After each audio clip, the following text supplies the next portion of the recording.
The police lights painted the street red and blue as Malik sat silently on the curb, hands shaking.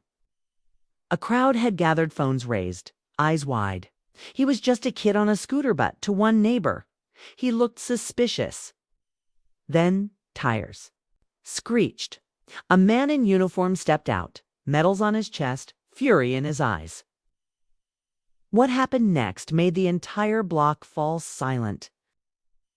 This is the story of a mistaken call, a father's confrontation, and a neighborhood that would never see innocence the same again. Welcome, story lovers. From where are you watching? Comment your city below. On a quiet Sunday afternoon in a suburban neighborhood lined with trimmed hedges and porch swings, 12-year-old Malik rode his new electric scooter up and down the sidewalk. He wasn't causing trouble, just racing the wind, grinning ear to ear, the way kids do when they feel completely safe. His father, David, a decorated Air Force veteran and single dad, had just moved into the neighborhood 2 weeks earlier. For Malik, it was a fresh start, a chance to forget the city noise, the stares and the whispered assumptions. Neighbors had waved politely, but something always felt watched. On this day, the sun warmed the pavement, and Malik zigzagged past homes like any child should be able to. What he didn't know was that, behind one of those lace-covered windows, someone had already picked up the phone, ready to report a suspicious black kid in the area. The call came in just minutes later. A police cruiser slowly pulled up, tires crunching against the edge of the curb. Malik noticed the flashing lights, but didn't think they were for him. Why would they be? He had done nothing wrong. Damn. But then, an officer stepped out, eyes locked on him, hand already resting on his belt. Across the street, the white neighbor who'd made the call stood on her porch, arms folded tightly, her lips pressed into a line of false concern. Malik slowed his scooter, confused, as the officer approached. He asked Malik for his name, then for ID. Malik, only 12, didn't have any. The officer's tone shifted sharper now, as if a child's confusion confirmed guilt. Neighbors peered through curtains. Phones recorded, but no one stepped.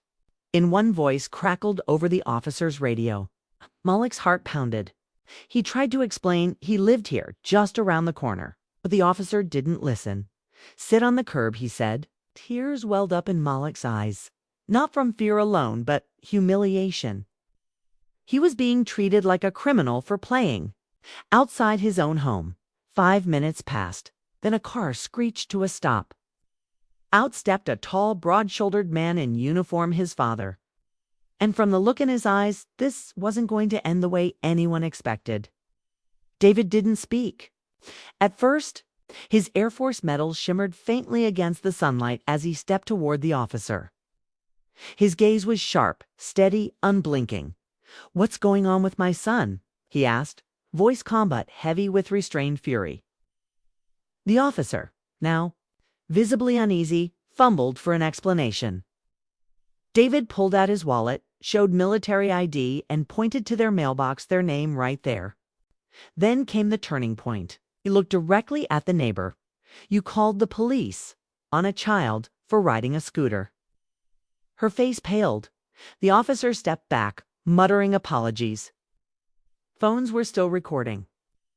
This was no longer a quiet neighborhood misunderstanding. It had become a public reckoning.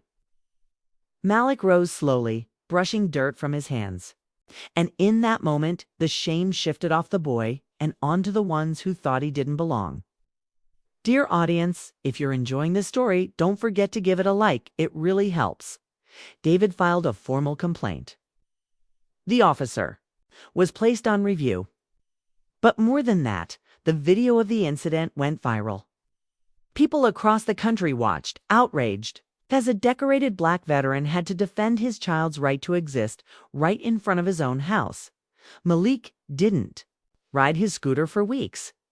The joy was gone, replaced by a kind of awareness no child should carry. But David spoke at town halls, schools, and news stations. "We don't need apologies," he said. "We need change." The neighbor never looked their way again. This wasn't just about one child or one call. was about the silent fear. Black families carry Evan in the safest looking streets. Thanks for watching. Subscribe to our channel for more powerful stories and new videos.